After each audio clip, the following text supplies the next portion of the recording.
Halo, salam sehat. Jumpa lagi di channel Puskesmas TV Tanjung Redep. Kali ini saya mau mengajak pemirsa untuk menyaksikan proses kegiatan di Posyandu Brau Indah yang dilakukan oleh kader Posyandu beserta petugas kesehatan. Selamat datang di Posyandu Brau Indah. Posyandu Brau Indah selalu di hati. Posyandu Brau Indah, sehat, semangat, bahagia. Yuk kita ikuti alurnya. Sebelum pengunjung memasuki gedung Posyandu, terlebih dahulu wajib mencuci tangan dengan sabun dan air mengalir. Kemudian, melakukan pengecekan suhu tubuh. Jika suhu tubuh di atas 37,5 derajat Celcius, akan langsung diarahkan ke meja pengobatan dan berkonsultasi dengan dokter. Jika Posyandu tidak ada pengobatan, maka akan diarahkan untuk menuju ke pelayanan kesehatan terdekat. Di meja 1, yaitu bagian pendaftaran, kader menanyakan kepada pengunjung terkait status pengunjung, apakah pengunjung lama atau baru. Jika pengunjung baru, maka kader akan meminta data terkait bayi balita, mulai dari nama bayi balita, NIK, tanggal lahir, jenis kelamin, berat badan lahir, panjang badan lahir, anak keberapa, nama orang tua, alamat, serta nomor HP orang tua bayi atau balita. Setelah dari meja pendaftaran, kemudian dilakukan penimbangan di meja 2. Pastikan dacin sudah terpasang dengan benar dan tergantung dengan kuat. Geser bandul dacin pada angka 0, seimbangkan dacin dengan cara menggantung kantong plastik yang berisi pasir pada ujung batang dacin agar proses penyeimbang dapat dilakukan dengan mudah. Masukkan balita ke dalam sarung timbang dan seimbangkan dacin. Perlu diingat, pastikan pakaian yang digunakan anak seminimal mungkin agar tidak mempengaruhi berat badan balita yang sesungguhnya. Pada bagian ini, dibutuhkan keterampilan dan kesabaran seorang kader Posyandu untuk membaca hasil penimbangan, karena umumnya balita akan meronta dan membuat dacin sulit untuk diseimbangkan. Tentukan berat badan balita dengan membaca angka yang terdapat pada ujung bandul geser, lalu catat hasil penimbangan, geser kembali bandul ke angka 0, letakkan batang dacin pada tali pengaman, selanjutnya keluarkan anak pada sarung timbang. Kemudian dilakukan pengukuran tinggi badan. Untuk umur 0-2 tahun menggunakan lengboard, untuk anak di atas 2 tahun menggunakan statur meter. Untuk mengukur panjang bayi dengan cara, baringkan bayi di atas lengboard dengan cara tidur terlentang dengan kedua kaki diluruskan. Pastikan kepala bayi menyentuh ujung alat ukur dan tekan lutut bayi dengan tangan kiri dan tangan kanan untuk menggeser papan batas kaki ke telapak kaki bayi.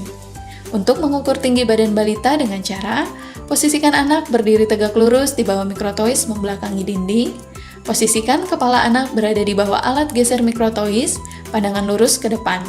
Posisikan anak tegak bebas, bagian belakang kepala, punggung, bokong, betis, dan tumit menempel ke dinding. Pengukur utama memegang dagu dan kepala mikrotois, sedangkan asisten pengukur membantu menekan perut anak atau fiksasi dan pergelangan kaki agar menempel pada dinding. Baca angka pada jendela baca dari arah depan, mata pembaca harus sejajar dengan garis merah. Setelah pengukuran berat badan dan tinggi badan anak, dilakukan pengisian KMS di meja 4. Untuk mengisi KMS, pertama, isikan bulan lahir anak pada 0 bulan jika balita baru, jika sudah pernah datang tinggal melanjutkan. Kedua, tuliskan bulan saat penimbangan pada kolom sesuai umur anak, bulan penuh 30 hari. Ketiga, tuliskan berat badan anak, kemudian letakkan titik berat badan pada titik temu garis tegak, yaitu umur, dan garis datar, yaitu berat badan. Keempat, hubungkan titik berat badan bulan ini dengan bulan lalu. Jika bulan lalu tidak timbang, maka tidak dihubungkan. 5. Selanjutnya menentukan status pertumbuhan anak, yaitu naik jika grafik berat badan memotong garis pertumbuhan di atasnya, mengikuti garis pertumbuhan anak, atau kenaikan berat badan anak sesuai atau lebih besar dari KBM atau kenaikan berat badan minimal. Tidak naik jika garis pertumbuhan memotong garis pertumbuhan di bawahnya, atau kenaikan berat badan kurang dari kenaikan berat badan minimal. Jika bulan lalu anak tidak ditimbang, maka diberi keterangan O. Selanjutnya, kader Posyandu mencatat hasil penimbangan anak pada register penimbangan Posyandu. Penyuluhan dan pelayanan gizi bagi bayi, balita, ibu hamil, pasangan usia subur, dan wanita usia subur dilakukan di meja 4. Pada bagian ini, kader Posyandu terlatih bertugas untuk memberi edukasi sesuai kondisi kesehatan masing-masing individu. Berarti nanti Bu, makannya memang anak usia segini kan agak susah. Jadi mungkin versinya kecil tapi agak seru ya. Oh, Semoga bulan depan naik ya Bu ya. Bulan depan datang lagi ya Dek ya. Selain penyuluhan secara individu, juga ada penyuluhan kelompok oleh kader dengan tema umum terkait bayi balita maupun ibu hamil. sayur dan buah-buahan. Nah, jika anak ibu yang berumur 6 bulan sampai 11 bulan akan diberikan kapsul vitamin A yang berwarna biru, sedangkan yang 12 bulan sampai 59 bulan akan diberikan vitamin A yang berwarna merah. Pemberian imunisasi, KB, tablet tambah besi, vitamin A, obat cacing, dan sebagainya dilakukan di meja 5 oleh petugas medis atau bidan. Terakhir yaitu pemberian makanan tambahan, merupakan kegiatan pemberian makanan kepada balita dalam bentuk kudapan yang aman dan bermutu beserta kegiatan pendukung lainnya dengan memperhatikan aspek mutu dan keamanan pangan, serta mengandung nilai gizi yang sesuai dengan kebutuhan balita. Demikian proses pelaksanaan kegiatan di Posyandu. Yuk datang ke Posyandu setiap bulan, anak sehat, bertambah umur, tambah berat, dan tinggi badannya. Sampai jumpa!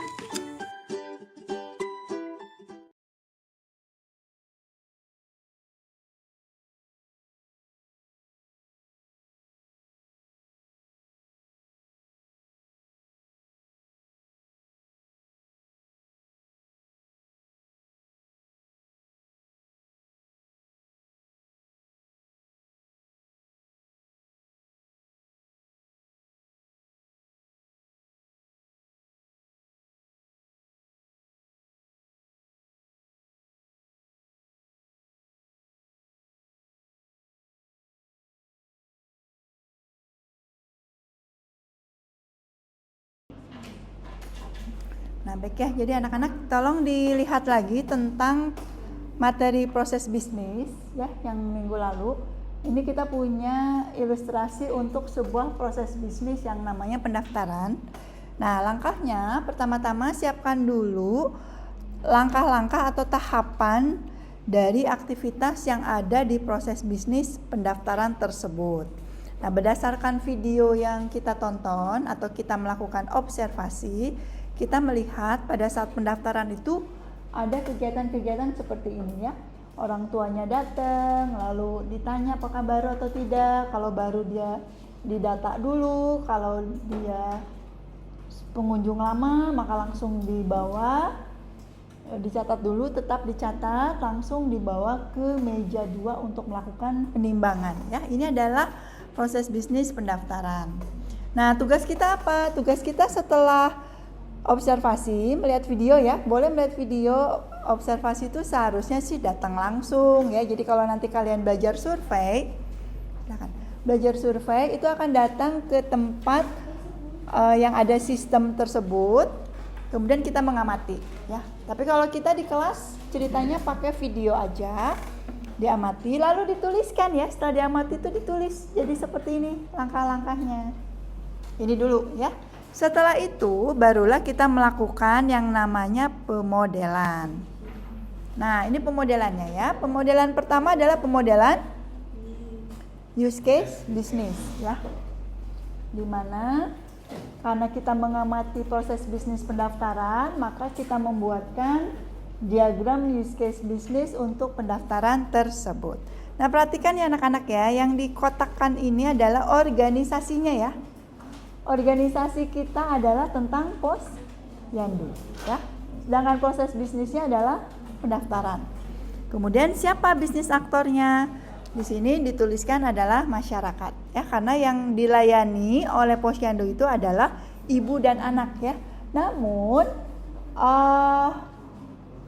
tidak berarti harus selalu ibu gitu kan. Mungkin aja ke Posyandu itu diantar neneknya ya, diantar tantenya, mungkin ayahnya juga ikut. Maka meskipun di video itu ibu dan anak, kita tuliskan sebagai masyarakat ya, karena supaya lebih luas. Oke. Berikutnya kita menyusun yang namanya diagram aktivitas.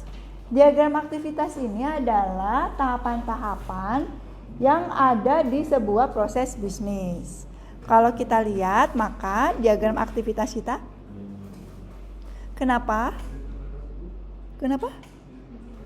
Silakan, langsung aja. Silakan. Nah, langkah-langkahnya itu gimana anak-anak? Di sini adalah para pelaku ya. Yang biru ini adalah aktivitasnya ya. Perhatikan notasinya ya, hati-hati ya. Notasinya adalah kotak ada roundnya, kemudian ini adalah kegiatan aktivitasnya ya. Kemudian ada decision. Kalau misalnya pengunjung baru maka dia langsung, kalau pengunjung lama maka dia ke sini ya. Nah, ini adalah aktivitas yang kita gambarkan dari hasil observasi kita ke Posyandu ya. Nah, berikutnya setelah diagram yang kedua ini kita bisa buat, maka tugas kita adalah membuat diagram objek bisnis. Nah, ini saya kosongkan ya sengaja supaya kalian bisa mengisikan sendiri. Caranya bagaimana? Caranya tentu kita amati dulu di proses bisnis pendaftaran kira-kira ada objek apa saja.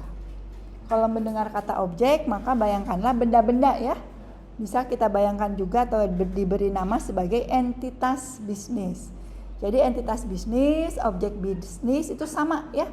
Itu adalah benda-benda yang ada di sekitar bisnis tersebut, di dalam bisnis tersebut yang digunakan agar bisnisnya itu bisa berjalan. Nah, saya tanya, di bisnis pendaftaran ada objek apa? Buku apa? Nah, kalau bingung dilihat lagi videonya ya, kan hasil observasi. Kalau nanti kalian survei setelah observasi itu cepetan dicatat. Kalau boleh divideoin. Kalau tidak boleh cepetan nyatat. Ada objek apa saja? Buku. Tapi buku apa? Masih ingat nggak? Ada buku KMS, ada buku kesehatan ibu anak ya. Terus ada lagi buku yang lain. Buku hijau yang besar. Buku apa namanya? Buku register.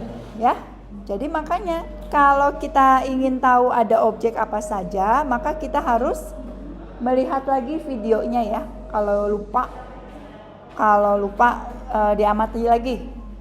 Sebetulnya ada objek apa saja di bisnis tersebut. Nah, diagram bisnis objek itu selain ada objek bisnis, ada yang disebut sebagai worker ya. Workernya siapa? Workernya kader atau masyarakat? Worker itu dari namanya kan work ya. Worker artinya apa? Worker itu pekerja bisnis ya. Di dalam Posyandu bagian pendaftaran siapa yang bekerja? Kader. Kalau masyarakat?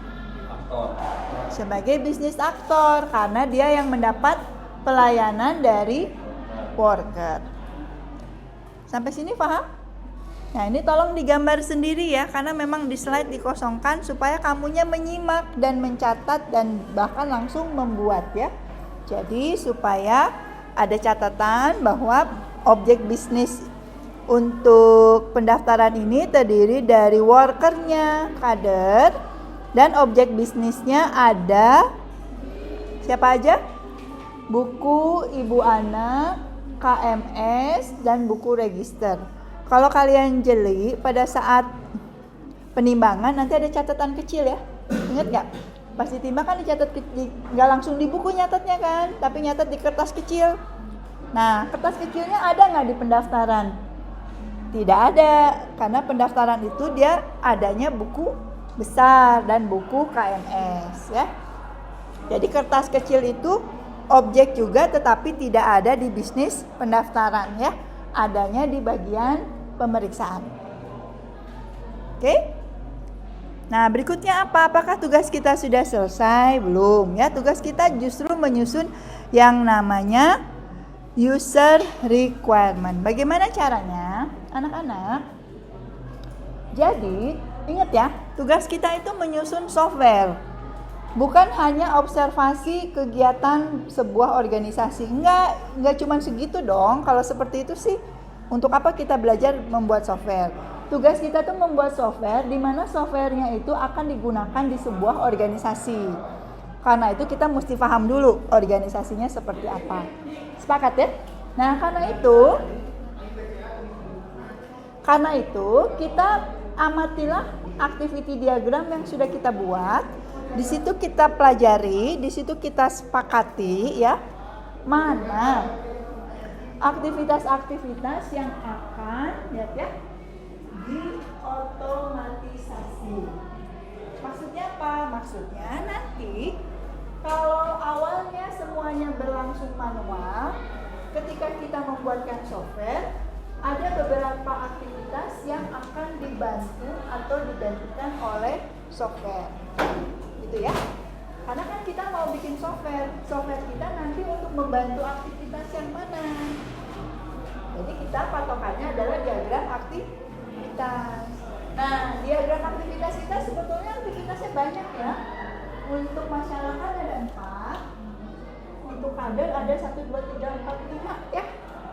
Nah, dari 9 aktivitas itu kita sepakati mana yang akan menggunakan software ya. Dan di sini ini kan hasil diskusi dengan user ya, seharusnya user yang memutuskan. Kita anggap ini keputusan user bahwa kita setuju ada 3 aktivitas yang nanti akan diotomatisasi alias akan dibuatkan softwarenya. Gitu ya. Bagaimana dengan yang masyarakat? Yang masyarakat nggak ada, ya nggak dikasih kotak-kotak, nggak ditandain merah. Artinya apa? Artinya yang bagian masyarakat ini semuanya berlangsung secara manual, bentuk manual. Tidak kita buatkan softwarenya. Jadi softwarenya itu hanya untuk para kader. Bagaimana masyarakat? Masyarakat semuanya masih mengerjakan secara manual. Sampai sini sepakat? Bayang ya? Nah, jadi dari activity diagram ini dipilih mana yang kita akan jadikan software ya.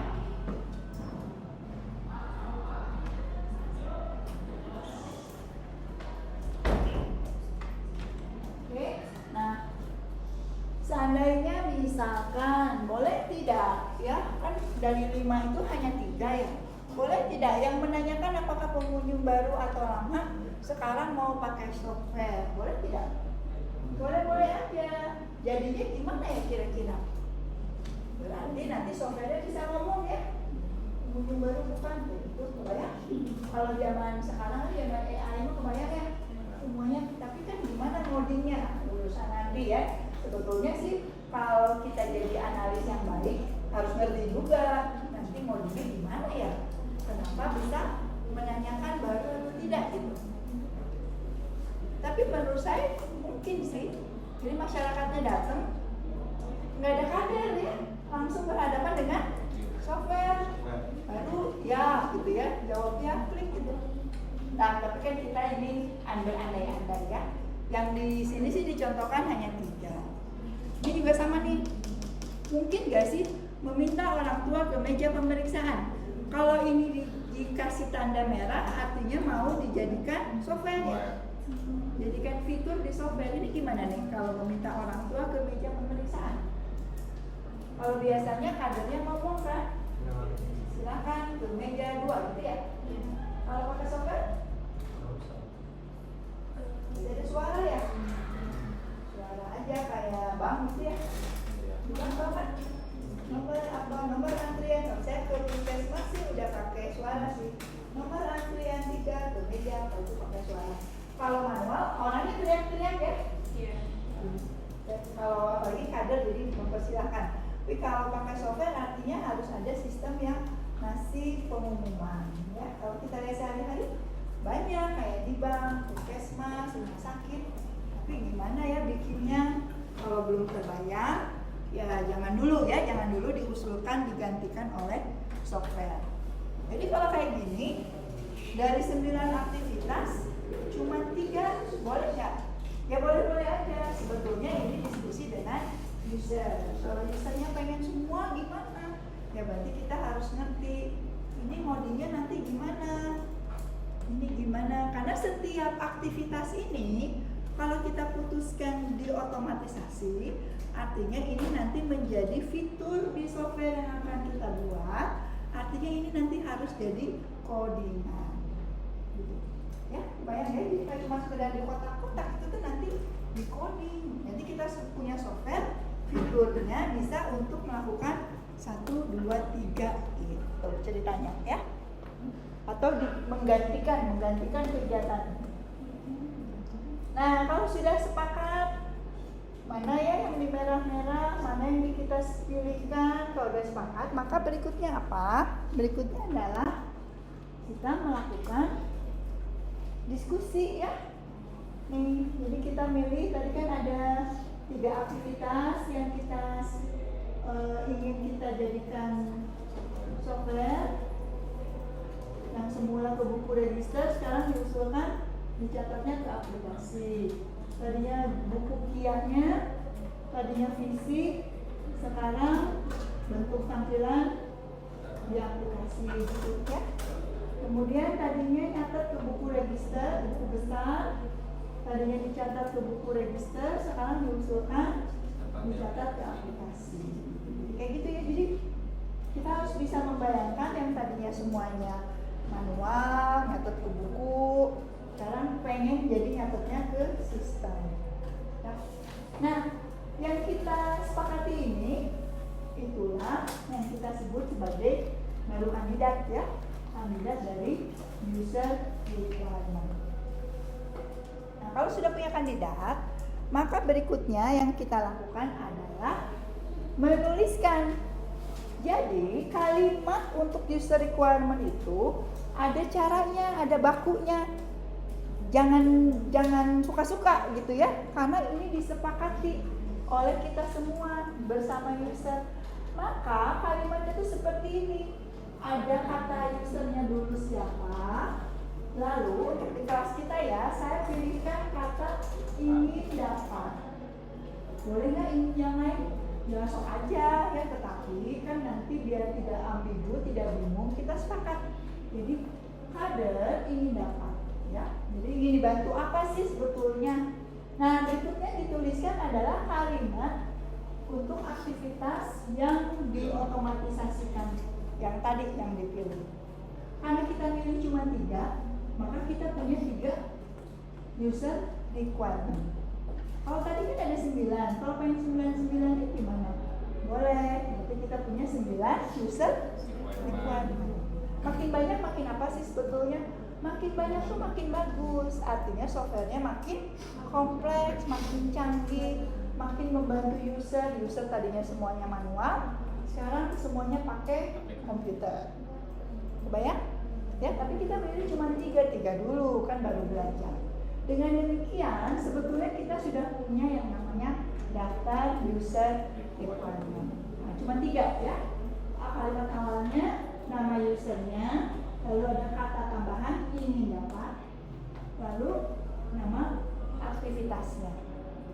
Nah, selanjutnya terakhir kita jadikanlah tabel, dikasih kode supaya rapi. Kodenya saya beri nama user requirement, lalu diurut 01 dan seterusnya. Boleh 2 digit, karena asumsi saya kalian belajar nggak akan banyak user requirement-nya. Tapi kalau bikin software besar banget, bisa jadi sampai 3 digit ya. Jadi ada 100 user requirement, 115, bisa seperti itu. Software tuh bisa serumit itu. Nah, sekarang cuma 2 digit tidak apa-apa. Ini kalimat-kalimat yang tadi. Inilah yang kita sebut sebagai daftar user requirement. Nah, ini yang harus kalian hasilkan di kegiatan pemodelan bisnis. Kalau sudah punya ini, maka berikutnya kita bisa maju ke yang namanya software requirement. Ada di slide ya, software requirement itu sebetulnya pembahasan hari ini. Tetapi saya mau ngecek dulu, apakah kalian sudah bisa membuat ini atau belum? Ya, mari kita bahas tugas-tugas yang minggu lalu saya sampaikan ya.